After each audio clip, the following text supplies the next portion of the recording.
here's a puzzle we got to resolve. What are investors supposed to do with Dow Chemical and DuPont now that they've got this brilliant plan to merge and then break up the combined company into three separate businesses? One for agriculture chemicals, one for material sciences, and one for specialty products.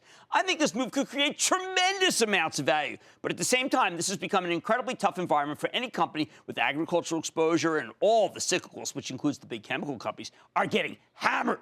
Consider that when we started hearing rumors about this deal, Dow Chemical stock shot up to a 10-year high of 57 last month. But since then, even with this amazing merger/breakup plan, the stock's been put through the meat grinder, trading down to below $45 as of today. At some point, I think the stock will become way too cheap, and you'll just have to buy it. But for now, it's not exactly liked. Even though my charitable trust has been picking up some shares here, it's not been profitable to do so, at least so far. So let's check in with Andrew Livers. He's the chairman and CEO of Dow Chemical, who's coming to us live from the company's new facility in Freeport, Texas. Find out more about this deal and where his company's headed. Mr. Livers, welcome back to Mad Money. Thank you, Jim. Nice to be back. All right, Andrew, you are at a state-of-the-art facility that is really changing the game for how this country and how companies are using natural gas. I want you to describe how important this is and why Dow Chemical is no longer just hostage to the price of oil.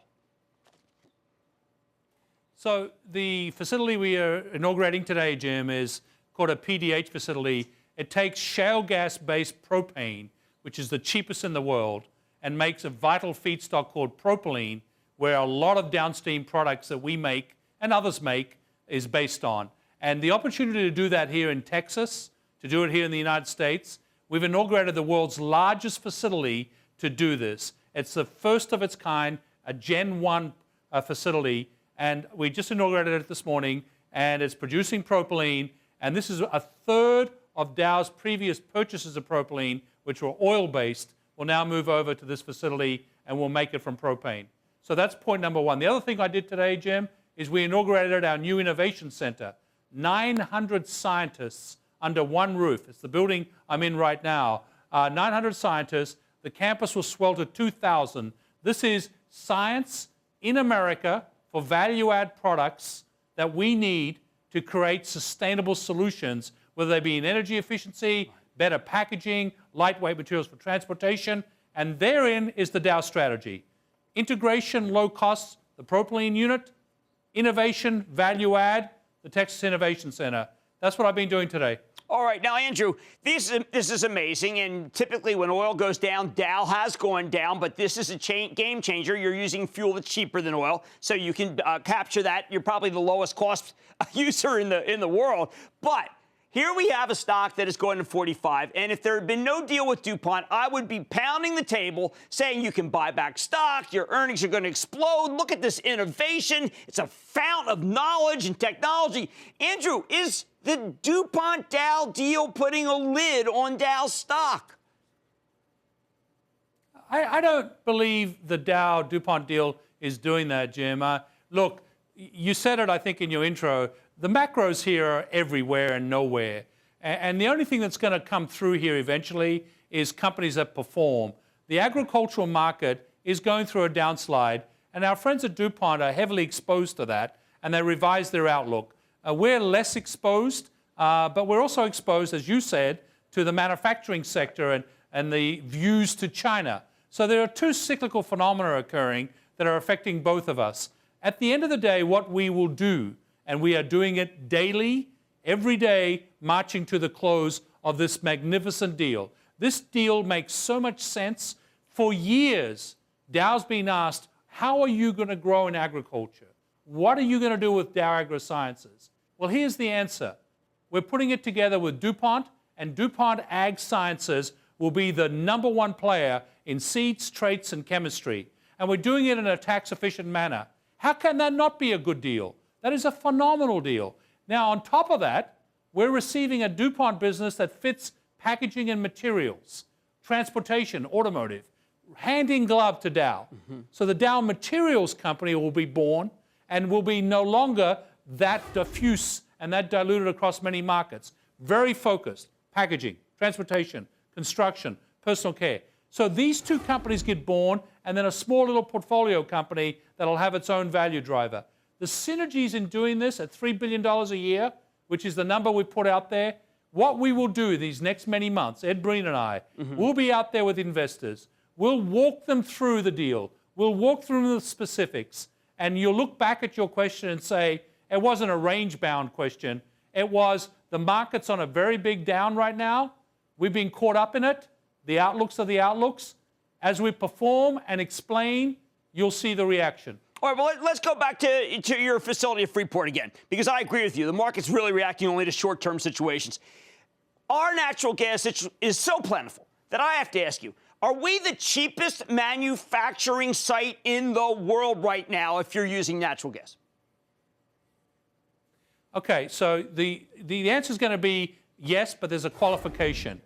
In a free market context where hydrocarbons are priced according to markets, the answer to that is an unequivocal yes. The only parts of the world where it's cheaper is in controlled markets, like in the Middle East. But look what's happening in the Middle East. The Saudis and others are beginning to unregulate their hydrocarbons markets. They have to. They have to. You've seen the reaction to some of the news coming out of Saudi Arabia. Not just there. From Indonesia to China to the Venezuelas, the Brazils. People are moving away from regulated hydrocarbons and fuels to market-based. As that happens, I'm convinced the United States will be unequivocally the cheapest place in the world for natural gas and natural gas feedstocks. All right, now, are you working daily with the people at DuPont so that you can, for instance, would DuPont be using your facility? Is there a way to be able to quantify what it means for DuPont people, too? Yeah, so look, the answer to that is yes. Under, obviously the legal frameworks that the deal hasn't closed, we are working very closely on the information that we can work on. That's mostly in the synergy area. We're working hand in glove. Ed Breen and I are in daily contact. Our teams are in contact. The topic in front of DuPont right now is what Ed talked about, I think, with David Faber, and you were on the line when we announced the deal. DuPont announced cuts before our deal. And that's what they're working through right now. And that's tough. That's very tough, especially in their headquarters. And so we're going to have to give them a little time and space here to stabilize what they're going through. But we are working with them daily to get us to the point where the whole market can see the value of this deal despite what's going on in the macros. Right. Because this deal creates new value. Great new value. See, I think you're right. I mean, I read the Philadelphia Inquirer, and it's devastating what they're saying about DuPont, jobs loss. The New York Times, people are talking about ag and the negativity. There does seem to be a tremendous amount of negativity about the company that you are merging with, not with Dow. But DuPont is a storied company, Jim. No matter what is said in the press, recognize this. DuPont has great science, great scientists, great people, great brands. Their ag franchise is a great franchise. Pioneer is a great subsidiary that they have out in Iowa. We are working very closely to put the two ag companies together to create the #1 in the space, not just in size, but in growth opportunity and technology. Look, this too will pass. The negativity will pass. We at Dow have been through it. You know that. Yes. The last 5 years, we've done enormous portfolio changes. So we appear and are stronger. We are performing. But our friends at DuPont, as we merge, that strength will be leveraged so we can both be winners in our new form and ultimately the three entities that will be created. All right, Andrew, congratulations on that new facility. It's very exciting, puts a lot of people to work. Always good to talk to you, sir. Thank you so much for being on Mad Money. Down to Freeport, Texas one day, Jim. I'd like to do that. That's Andrew Livers, Chairman, President, CEO of Dow Chemical. I think the merger's a winner. Mad Money's back after the break. Booyah! Jim Cramer here from Mad Money. Thanks for watching CNBC on YouTube. Click here to subscribe and get the jump on my exclusives with CEOs, plus market news, investing advice, and a whole lot more.